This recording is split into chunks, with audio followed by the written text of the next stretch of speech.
आणि ह्या तुमच्या समोर बसलेला आहे त्या कोण आहे त्या? बर, तुम्ही मला तर चांगलं ओळखता. म्या हाय सावित्री. म्या सावित्री, माझं पूर्ण नाव हाय सावित्री ज्योतिबा फुले. म्या सावित्री. म्या हाय खंडोजी निवसे पाटलाची लेक. मला इतकं भारी वाटायचं, म्या हाय पाटलाची लेक. पाटलाची लेक असल्यामुळं माझा लई लाड व्हायचा. मग त्या लाडाच्या पायी मला सगळ्या गोष्टी मिळायच्या. मी तुमच्या एवढीच होते, ह्या छोट्या छोट्या चिमण्याने एवढी मी पण आपले पंख पसरत दाणे टिपत फिरायची. मग काय झालं, माझ्या बाणी माझं लगीन ठरवलं. माझं तर छोटंच वय, पण मला काय बी कळेना. पण ज्योतिबा फुलेंच्या घरचे मला लग्नासाठी मागणी घालायला आले. मला तर काय बी कळत नव्हतं. पण मी माझ्या बाला सांगितलं, बा मला अजून खेळायचंय, मी तर एवढूशी. पण ह्या गावामध्ये नाही तर आपल्या भारतात ह्याच रूढी परंपरा चालायच्या. कशाच्या होत्या माहिती तुम्हाला? त्या होत्या मुलींना लहान वयातच लगीन करून दिलं जायचं. मग मला इतकं रडायला यायचं, बा माझं लगीन नको करू असं मी त्याला सारखे सांगायचे. पण माझं कुणी काय ऐकीना झालं. मग माझं लगीन झालं ज्योतिबा फुलेंशी माझं लगीन झालं. आणि काय असायचं, बायकांच्या जातीला काय होती काम? चूल आणि मूल. फक्त चूल आणि मूल एवढ्या जबाबदाऱ्या बायकांच्या नशिबी होत्या. त्या आता माझ्या बी नशिबी आल्या. माझं तर छोटस वय, मला तर काय बी कळत नव्हतं.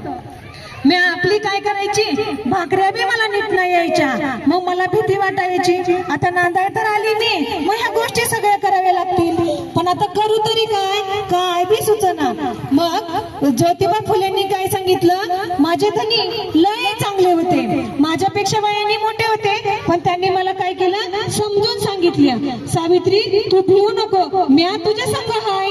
मग मला कुठंतरी थोडासा धीर आला की चला आपल्या सोबत कुणीतरी हाय, आपला धनी आपल्याला समजून घेतोय. असं ज्योतिबाने जेव्हा सांगितलं, तेव्हा माझ्या कुठं मनात आणि तेव्हा माझ्या कुठं जीवाला बाई आता कसं जरा बरं वाटायला लागलं. पण काय सांगू बाई, आमच्या ह्या धन्याच्या डोक्यात वेगळंच खूड पडलं. ते कशाचं होतं माहिती का सगळ्यांना? पोरीनो, तुम्हाला माहितीये का कशाचं खूळ शिरलं डोक्यात? ज्योतिबा फुलेंच्या डोक्यात कशाचं खूळ शिरलं? पोरींना शिकवायचं का, तर ज्या महिला आहे त्या काय करायच्या, फक्त चूल आणि मूल हे त्यांना कवाबी मान्य नव्हतं. त्यांना वाटायचं ह्या पोरींवर अन्याय अत्याचार होता, त्यांना फक्त चूल आणि मूल आणि लहान वयात त्यांना काय केलं जातं, लगीन लावून दिलं जातं. मग काय, फक्त त्यांच्याकडे जबाबदारी कुठली, फक्त लगीन करून जायचं आणि आपल्या मुलाबाळांना सांभाळायचं, आपल्या संसाराला सांभाळायचं. पण माझ्या धन्याच्या डोक्यात फक्त एकच इच्छा होती की स्त्री शिकली पाहिजे.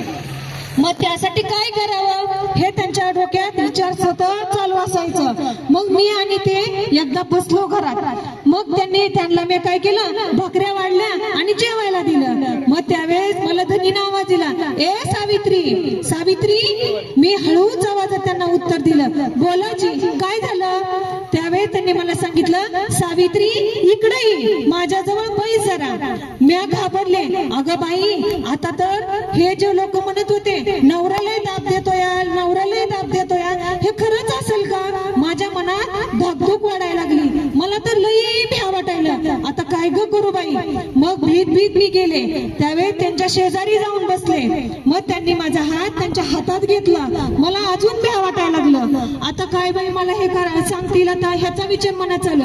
त्यांनी माझ्या हातात हात घेतला आणि सावित्री माझ्या डोक्यात एक विचार आहे ग, त्याला तुम्हाला साथ देशील का? मग त्यावेळेस मी म्हणलं, होयची तुम्ही सांगा, माझा धर्म आहे तो, नवऱ्याला साथ देणं माझा धर्म आणि परम कर्तव्य आहे. मी त्यांना काय करील, साथ देते असं म्हणून मी काय केलं, माझा होकार दिला. पण त्यांनी काय बाई विपरीतच विचार काढला. कुठला विचार? अगं सावित्री काय करायचंय, माझ्या डोक्यात विचार आहे, काय करायचं आपल्याला, स्त्री जातीला शिकवायचंय. मग स्त्रीला दुसऱ्या स्त्रियांना मी शिकवायला गेले तर हे लोक काय करतील, माझ्या घाणेरडे आरोप करतील की लोकांच्या बायकांना कशाला तू बोलतो, लोकांच्या बायकांना कशाला असं करतो. त्यासाठी माझ्या डोक्यात एक विचार चालू आहे. मी त्यांना विचारलं, काय जी बोला, सांगा ज्योतिबा, मी ऐकते. ते म्हणले, सावित्री तू शिक. मी घाबरूनच गेली. नाही असलं काय माझ्याच्याने व्हायचं नाही. आपले सासरे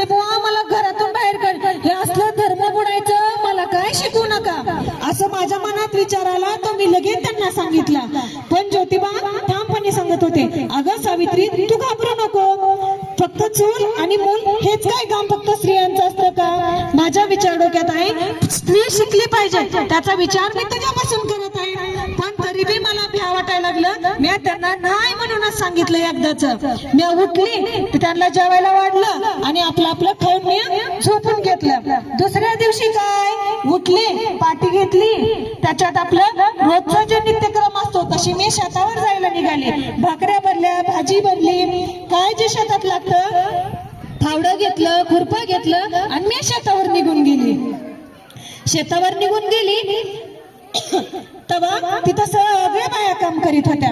मग आम्ही माझं काम चालू केलं. मग आपलं काम चालू झालं. पण त्या तिथं ज्योतिबा आले. नंतर शेतावर ज्योतिबा आले आणि त्यांनी परत एक मोठी काठी काढून आणली. आपल्या इथं शाळेत जसं झाड आहे तसं तिथं बी झाड होतं मोठं आमच्या शेतावर. मग शेतावरचं झाडातली एक मोठी काठी काढून आणली आणि काठी घेऊन आले आणि म्हणले, सावित्री ए सावित्री इकडे ये. मला तर भ्याच वाटायला अजून.